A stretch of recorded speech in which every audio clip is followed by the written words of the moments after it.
अस्सलामुअलैकुम। दुआन हकीम अब्दुर्रहमान साबरी में खुशामदीद कहते हैं। आज मैं आपको दूध और रोगने बादाम के फ़ायदे जो होंगे वो बताऊंगा। तो ये बच्चों के लिए भी बड़ी अच्छी वीडियो होगी। अगर आपके बच्चों को कैल्शियम की कमी या कोई और मसला है तो इसको लाजमी देखें। इससे आपके बच्चों की कैल्शियम की कमी पूरी होगी और उनको तवानाई और ताकत मिलेगी। तो अगर आप कभी दूध और रोगने बादाम का नहीं इस्तेमाल किया तो उसे आप लाजमी इस्तेमाल करें। इसके बहुत ज़बरदस्त फ़ायदे होते हैं। तो इसके जो फ़ायदे होते हैं वो जो सबसे पहला है, रोगने बादाम और दूध का फ़ायदा होता है बड़ों के लिए। तो उसमें सबसे पहले कि आपको लाजमी चाहिए कि आप इसको अपनी डेली की जो रूटीन है उसे बनाएं और इसे इस्तेमाल करें और इससे फ़ायदे हासिल करें। ये नेचुरल चीज़ें हैं जो आपकी बॉडी को मेंटेन करते हैं, आपकी बॉडी को ताकत में रखती हैं और आपको किसी किस्म की कोई भी कमज़ोरी नहीं होने देते हैं। तो रोगने बादाम और दूध के जो बेशुमार फ़ायदे, उनमें से चंद जो फ़ायदे हैं जो मैं आज आपको अपनी इस वीडियो में बताऊंगा और आप उससे इंशाल्लाह ताला फ़ायदा भी हासिल करेंगे। तो एक गिलास दूध का लें और उसके अंदर एक चम्मच जो वो आप दूध के अंदर डाल लें। उसका सबसे बड़ा जो फ़ायदा आपको ये मिलेगा कि अगर आपके मैदे के अंदर खुश्की है, आपका मैदा बिल्कुल जाम हो चुका है, किसी भी वजह से आपका मैदा सही तरीके से काम नहीं करता और कब्ज़ रहती है बाज़ औक़ात आपको 2 या 3 दिन मुसलसल, तो उसके लिए भी इसका एक गिलास दूध का और एक चम्मच उसके अंदर रोगने बादाम का डालें, उसे इस्तेमाल करें।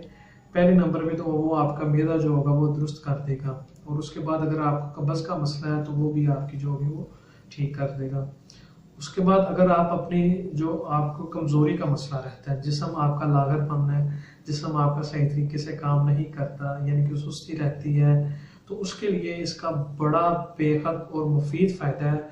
उसे आप मुतवातर रोज़ाना एक गिलास दूध का और एक चम्मच रोगने बादाम का मिक्स करके इस्तेमाल करें तो इंशाल्लाह ताला आपका जिस्म जो होगा वो ताकत में आ जाएगा और आपका लागरपन जो होगा, जो सुस्ती होगी, जो काहली होगी वो ख़त्म हो जाएगी।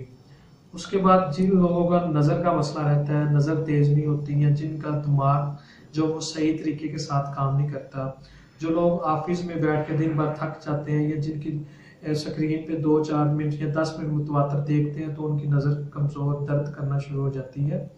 तो दिमाग जिनका सही तरीके से काम नहीं करता, कोई चीज़ रख के भूल जाते हैं, तो उसके लिए भी अगर आप अपनी दिमागी कमज़ोरी को दूर करना चाहते हैं और नज़र को तेज़ करना चाहते हैं तो इसका लाजमी इस्तेमाल करें। रोज़ाना डेली इसका इस्तेमाल करें। रात को सोते हुए एक गिलास दूध का और एक चम्मच उसके अंदर रोगने बादाम का डाल लें। ये बेनिफिट जो जितने मैं आपको बता रहा हूँ ये आपको 100% 100% इतने फ़ायदे बादाम के तेल से, रोगन से और दूध से आपको हासिल होते हैं, क्योंकि दूध के अंदर कैल्शियम, विटामिन, हर चीज़ उसके अंदर भी मौजूद होती है और रोगने बादाम के अंदर भी सारी चीज़ें जो होती हैं वो मौजूद होती हैं। और अगर आपकी जो हड्डियों का मसला, हड्डियाँ आपकी कमज़ोर हैं, जोड़ों का दर्द का मसला है या किसी वजह से आपके कमर में दर्द रहता है तो इसका भी आप इस्तेमाल करें। इंशाल्लाह ताला उससे भी आपको फ़ायदा होगा। उसके बाद जिनके बच्चे लेट चलना शुरू करते हैं या जिनके बच्चे सही तरीके से बोलते नहीं या उनको जिस्म जो है वो दिन ब दिन सूख रहा है या जिनका जिस्म दिन ब दिन लागर हो रहा है, जिन बच्चों का, या उनका किसी चीज़ खाने को दिल नहीं करता या ग़िज़ा उनको सही तरीके से हज़म नहीं होती, तो जो बच्चे 2 साल से जिनकी एज ऊपर है उनके लिए इसका ये तरीका इस्तेमाल होगा कि उसके अंदर 1 कप दूध के अंदर 5 से 10 कतरे जो वो उसके रोगन बादाम के डाल लें और वो दूध उन्हें इस्तेमाल करवाएं थोड़ा थोड़ा करके। तो उसके इस्तेमाल करने से भी इंशाल्लाह ताला बच्चों की सेहत जो होगी वो दिन ब दिन बेहतर होना शुरू हो जाएगी। आपका बच्चा अगर बोलता है तो बोलना भी शुरू हो जाएगा और जो उसका अगर चलने का मसला है तो वो भी इंशाल्लाह ताला चलना शुरू कर देगा। और इन सब मसलों का हल के लिए से आप 1 माह लाजमी मुतवातर इस्तेमाल करें। इंशाल्लाह ताला अगर ऐसे 1 माह मुतवातर आप इस्तेमाल करते हैं तो 100% आपके बच्चे की कैल्शियम की कमी भी पूरी हो जाएगी और चलना फिरना भी शुरू हो जाएगा और बोलना भी शुरू हो जाएगा। ये जो चीज़ें होती हैं अगर आप करें तो इससे फ़ायदे हासिल कर सकते हैं, और इन चीज़ों को आप लाजमी इस्तेमाल किया करें। और मज़ीद अच्छी वीडियोस देखने के लिए हमारे चैनल को लाइक करें, सब्सक्राइब करें। शुक्रिया। अल्लाह हाफिज़।